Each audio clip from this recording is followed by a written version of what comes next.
आदाब दोस्तों पूरे देश में PFI popular front of India के ऊपर बैन लगने के बाद अब आरएसएस के खिलाफ भी लोगों ने मोर्चा खोल दिया है।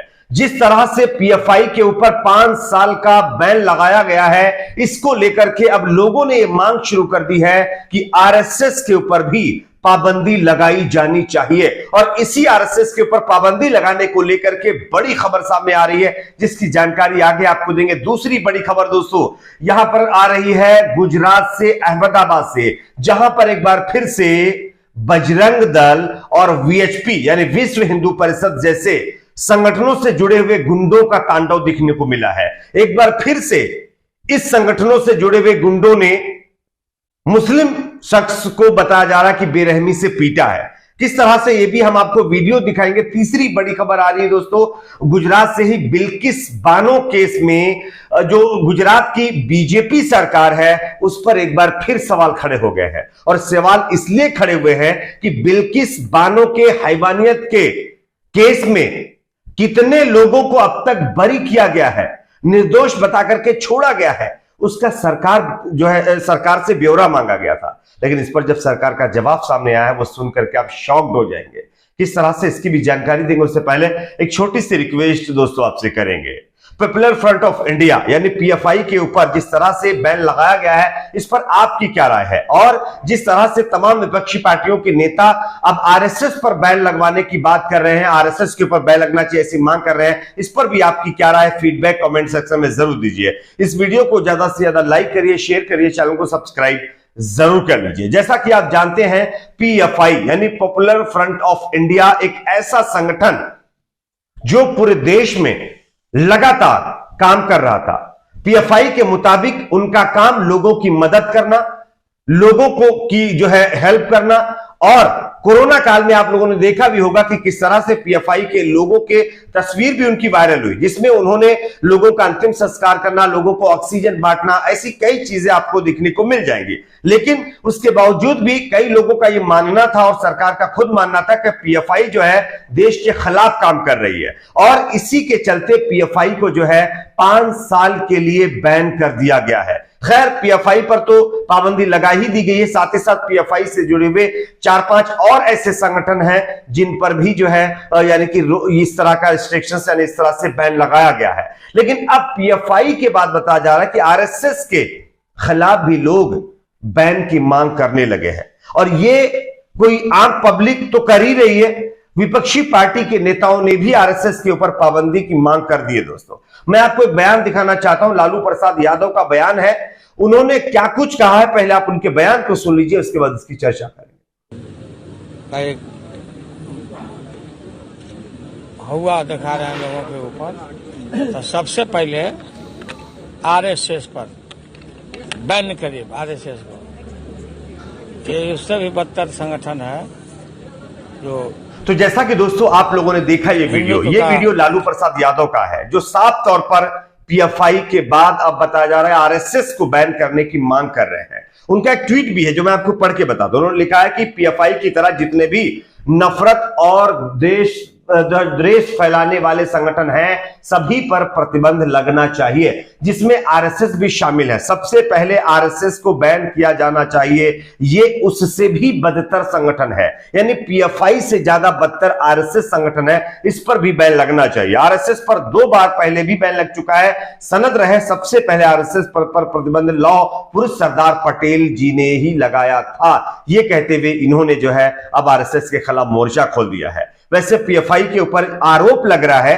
कि वो देश के खिलाफ काम कर रही है, लेकिन क्या आरएसएस से जुड़े हुए लोग भी जिस तरह का काम कर रहे हैं उस पर आप क्या सोचते हैं जरूर बताइएगा। दोस्तों एक और खबर की बात करते हैं जो कि आ रही है अहमदाबाद से। अहमदाबाद गुजरात में आता है जहां पर बीजेपी की सरकार है। खैर यहां पर गरबा में 2 मुस्लिम युवकों की पिटाई हुई है। ये जो 2 मुस्लिम युवक ये गरबा खेलने के लिए आए थे। जैसा कि दीपावली को जब लोग सेलिब्रेट करते हैं, उसमें किसी चीज का जो है सेलिब्रेशन होता है, तो उसमें हिंदू मुस्लिम सिख ईसाई सब लोग मिलजुल कर इसको सेलिब्रेट करते हैं। इसी तरह से गरबा भी होता है, और गरबा में भी मुस्लिम जो है यानी कि समुदाय के लोग शामिल होते हैं कई जगहों पर। लेकिन कुछ कट्टरपंथी संस्थाओं से जुड़े हुए लोग लगातार अपनी गुंडाई दिखा रहे हैं। विश्व हिंदू परिषद, बजरंग दल जैसे संगठन से जुड़े हुए लोगों ने किस तरह से 2 मुस्लिम युवकों को बेरहमी से पीटा है, इसका एक बाकायदा वीडियो सामने आया जो मैं आपको दिखा भी रहा हूं, आप वीडियो में देख सकते हैं। आप पीएफआई पर अगर बैन लगा सकते हैं तो क्यों ना वीएचपी और बजरंग दल जैसे संगठनों पर भी पाबंदी लगनी चाहिए, क्योंकि इसी से जुड़े हुए ये लोग हैं जो समाज में आप देख रहे होंगे किस तरह से गुंडागर्दी कर रहे हैं, कहीं पर भी जाकर के लोगों को पीट देते हैं, कहीं पर भी जाकर के लोगों के साथ जो है ये ज्यादती करते हैं। क्या ऐसे संगठनों को आप सही कह सकते हैं? अगर पीएफआई के ऊपर पाबंदी लगी है तो बजरंग दल वीएचपी से जुड़े हुए लोगों के भी कई ऐसे कारनामे आपको देखने को मिल जाएंगे जो समाज के लिए बहुत ही डेंजर होते हैं। जैसा कि आप देख सकते हैं, अगर कोई मुस्लिम समुदाय का शख्स आता है गरबा खेलने के लिए तो अच्छी बात है भाई, आपका फेस्टिवल है, उसमें अगर वो आ रहे तो ये तो भाईचारे का एक संदेश हो सकता है।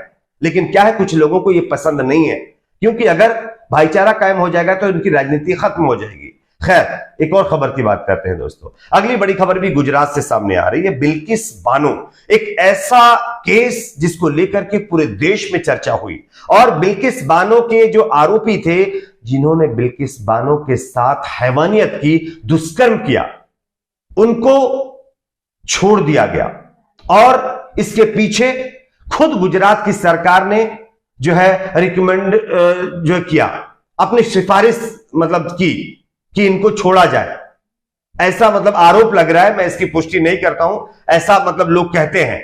लेकिन अब जो ताजा अपडेट है वो इससे भी ज्यादा शॉकिंग है दोस्तों।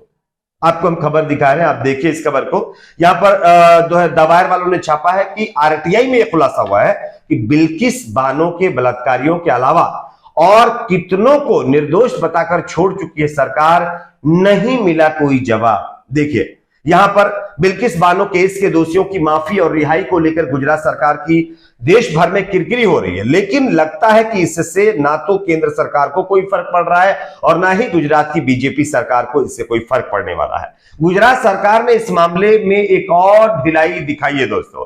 सरकार ने दोषियों को छूट देने की सिफारिश करने वाली सीमित के संदर्भ की शर्तों पर एक प्रश्न के बारे में आरटीआई के तहत जानकारी देने से साफ इनकार कर दिया है।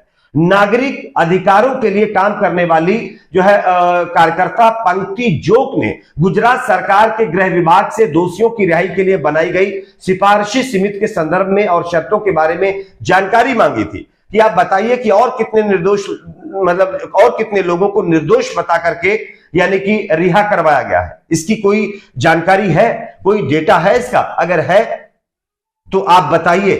तो इसमें गुजरात सरकार ने साफ इनकार कर दिया है कि उनके पास इसकी कोई जानकारी नहीं है।